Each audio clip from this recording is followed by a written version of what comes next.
Salam saudara yang terkasih, kita berjumpa kembali dalam acara Sapaan Gembala. Saya Pendeta Dwi Santoso melayani di GKI Batu Malang.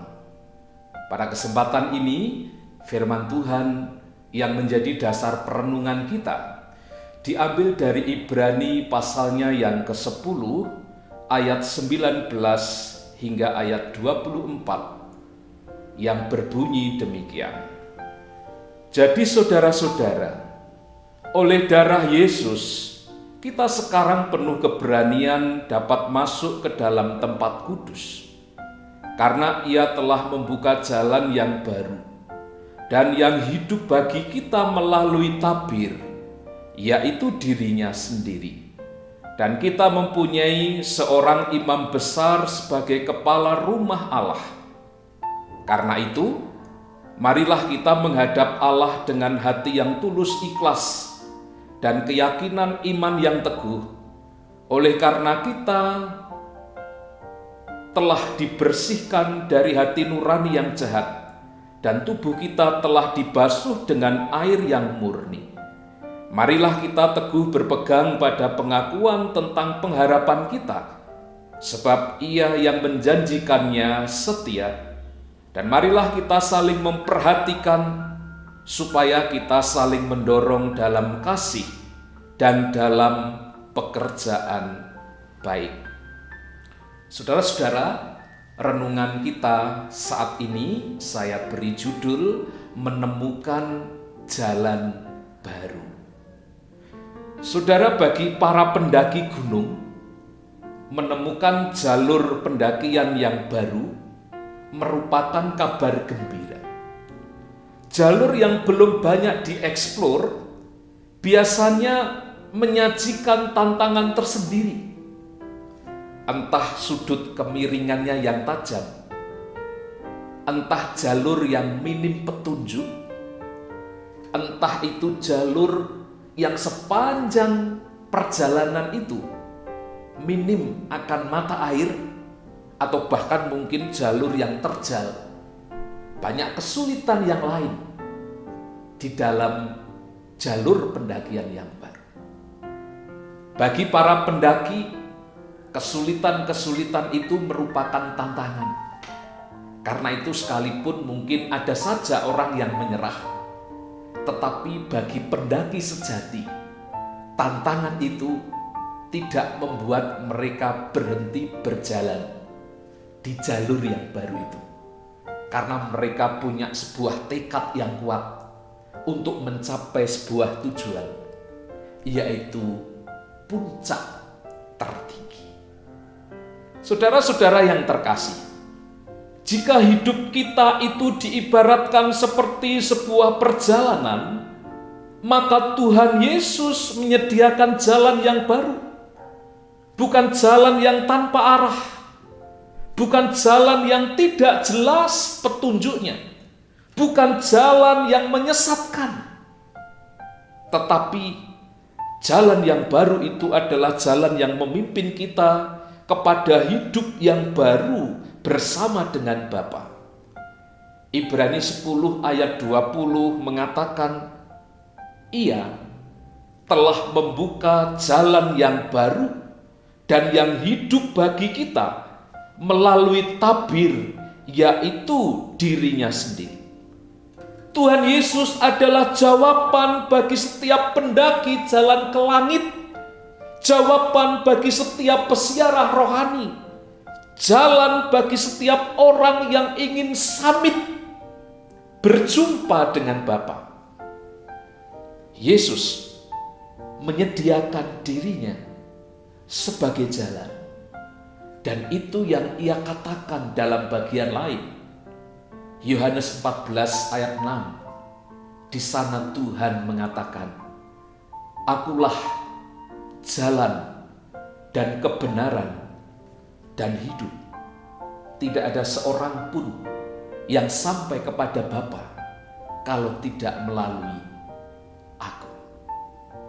Saudara, perkataan Yesus itu sebetulnya sebuah kiasan, bahwa Ia menyediakan dirinya untuk disalib agar melalui pengorbanannya itu, ia menjadi jalan bagi umat manusia supaya bisa bertemu, bersekutu secara kekal dengan Bapa.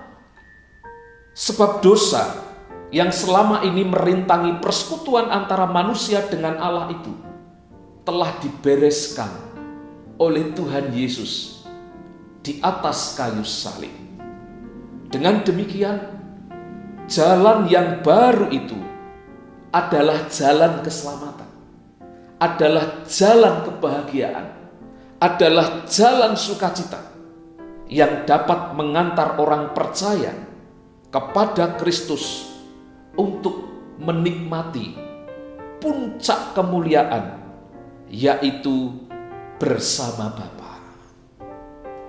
Saudara-saudara, dengan jalan yang baru itu, apa yang harus kita lakukan? Yang pertama, kita patut melewatinya dengan melangkah dengan keyakinan iman yang teguh. Keyakinan iman itu lahir sebab Yesus bukan saja seorang guru yang mengajarkan tentang keselamatan, tetapi Yesus itu adalah juru selamat itu sendiri, pribadi yang bertindak menyelamatkan. Ia menjamin kita aman dan selamat sampai tujuan. Kita juga bisa melangkah dengan keyakinan iman yang teguh, karena sesuatu yang biasanya memberati kita dan merintangi kita itu telah dipikul dan disingkirkan oleh Yesus. Dia telah melakukannya.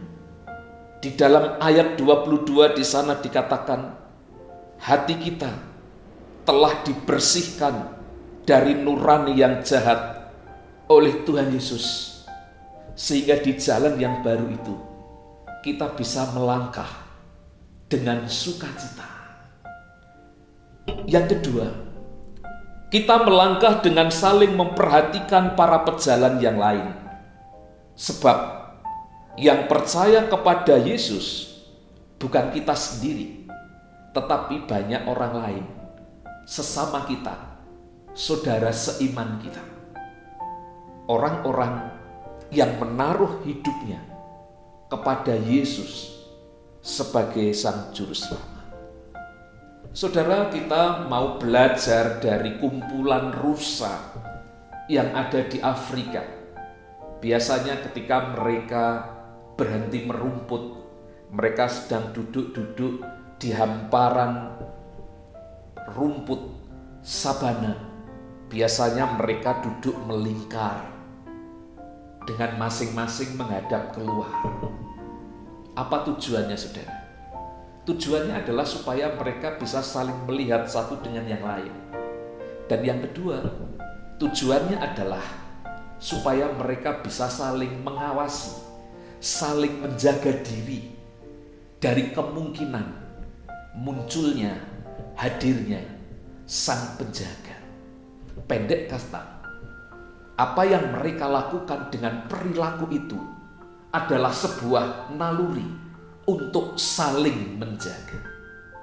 Saudara-saudara, sebagai kawanan domba Allah, kita memiliki kasih, dan kasih yang ada di dalam diri kita itu menggerakkan kita untuk saling menjaga kawanan domba Allah itu. Kasih yang ada di dalam diri kita itu menjadi penggerak bagi kita agar kita saling memperhatikan. Nasihat penulis surat Ibrani ini mengatakan supaya kita saling memperhatikan dan saling mendorong dalam kasih untuk pekerjaan baik. Itu adalah panggilan hidup kita yang menikmati jalan baru di dalam Kristus. Sebagai pengikut Kristus, kita meneladani apa yang dilakukan oleh Kristus. Kita tahu Kristus adalah pribadi yang di dalam hidupnya bercirikan pemberian diri bagi sesama. Saudara-saudara, di era pandemi ini ada istilah-istilah baru. Salah satunya adalah kenormalan baru. Hidup normal dengan tatanan dan cara yang baru. Biarlah kita menjalani kenormalan yang baru itu diilhami oleh semangat kasih Yesus yang menyediakan dirinya sebagai juru selamat, sebagai penolong bagi yang lain. Mari kita melangkah di jalan yang baru itu dengan keyakinan iman yang teguh, dengan penuh kepedulian, saling menjaga di antara sesama sebagai kawanan domba Allah. Dengan demikian, kita mewujudkan kasih persekutuan satu dengan yang lain.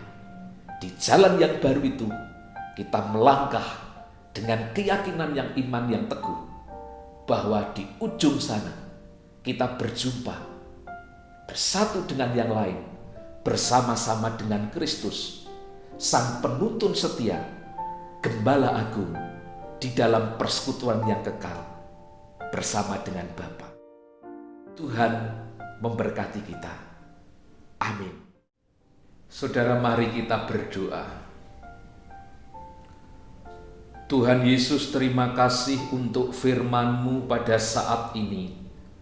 Engkau telah menyediakan diri-Mu menjadi jalan yang baru bagi kami.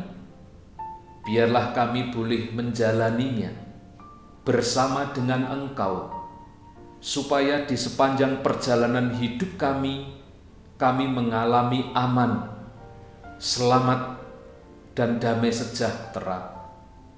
Ya Tuhan, pimpinlah sepanjang kehidupan kami, dan secara khusus untuk hari ini, kiranya Tuhan, Engkau menuntun perjalanan hidup kami. Kami bersyukur, kami berdoa di dalam nama Tuhan Yesus, Tuhan yang memberkati kami. Amin.